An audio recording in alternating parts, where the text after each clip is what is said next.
It was a year in the making. It lived up to it. Felt like a heavyweight title fight. It was Iowa and LSU, and Iowa getting the better of LSU this time around. Caitlin Clark did not disappoint. Angel Reese lived up to the billing as well. But Iowa, too much. Caitlin Clark, certainly in the third quarter, as she goes for 41 and 12. And trying to guard her, Haley Van Lith, the LSU guard, was asked what it's like to guard Caitlin Clark. What a tough cover Caitlin is. I mean, obviously you were fighting all night, but just the challenge that she presents. Yeah, Caitlin's very skilled. She's a great player. She hit some tough shots, and there's not a whole lot you can do about some of the threes she hit. And I think, her role, or the team around her that plays a role, they did a good job of executing their role. So, ultimately they played better than us, and that's what it was. The key is Caitlin Clark is going to get her points. Great players get their points. Even though they're going to shoot, they can still score. It's her teammates. That's really the key. If Iowa wins the national title, it will be because of Caitlin Clark, but it will be about her teammates. They have to fill in the void, whatever that is. Caitlin contributed 71% of the offense last night, whether scoring or assist. You got to have players who make big shots. And Kim Mulkey, the LSU head coach, talked about that. She's just a generational player, and she just makes everybody around her better. That's what the great ones do. I think they had a kid that scored 21 and 18. She had 12 assists. Caitlin Clark's not going to beat you by herself. It's what she does to make those other teammates better that helps her score points and them score points to beat you. What did I say to her? I said, I sure am glad you leaving. I said, girl, you something else. Never seen anything like it. That was in the handshake line at the end of the game, and exchanging pleasantries because all eyes were on Kim Mulkey, Angel Reese, and Caitlin Clark. And everybody was civil with it, complimentary to one another. And Caitlin Clark has another game coming up against Connecticut. UConn against USC. You can't help but root for UConn, Paige Beckers, everything she's been through. And she reintroduced herself, I think, to college basketball, to America last night, because she's so good, so talented, so skilled. She was the player of the year as a freshman, and then had a couple of knee surgeries, but to come back and play the way she's playing at both ends of the floor. And I told you about Juju Watkins. I've been saying that for 6 weeks now. She's real. She's going to be a force to be reckoned with. And she's coming back. She's only a freshman. They're gonna sprinkle in some more talent on that roster. They got a good recruiting class. They didn't have enough weapons to counteract what UConn was putting in front of them. But they played well this year. And Juju Watkins set the all-time scoring record for a freshman in Division I history. But 28 for Paige Beckers, and it felt like that was the Final Four. LSU, Iowa felt like that was the title game, but that was just the Final Four. In case you're wondering, the women's Final Four, NC State is getting 11.5 against South Carolina.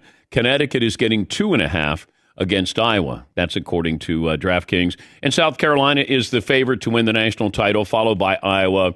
Then it's UConn and NC State. So we could be looking at yet another rematch if Iowa gets past UConn, facing South Carolina this time for the title. NC State getting 9 versus Purdue in the men's Final Four. Alabama getting 12 against Connecticut. So they are predicting yet another UConn victory by double digits. All right, Seton, what's poll question today? Well, why don't we go with better remaining Final Four? Okay. Men's or women's? Saucy. Right. The men have 2 1s, a 4, and an 11. Okay. The women have 2 1s and 2 3s, but names on every one of those teams. Interesting players on every one of those teams. I think the storylines are probably better with the women's Final Four, because I think people are looking at Caitlin Clark going, you did all of this, but the great ones win a title. Because right now you could look at her career in college similar to Pete Maravich. They scored a lot of points, Pete didn't win any titles, didn't come close to winning a title. Caitlin has played for a title and may play for another title. But we do this in the NFL all the time. We did this to Lamar Jackson. We do it to Josh Allen. You're going, hey, you got to win a title here. That's the bottom line. Now, is that fair to Caitlin Clark? Probably not. But if you're looking at anointing somebody the greatest, it'd be like if Patrick Mahomes didn't have any titles. We go, man, he's awesome, but you got to win a title. Joel Embiid, you got to win a title. Remember the Joker? Oh, you can't keep giving him MVP if he doesn't win a title. That's what this is about. Jason Tatum, hey, you got to win a title. That's what we want. We're a bottom-line sports society, and we want championships. Are the odds stacked against Caitlin Clark? Yes, they are.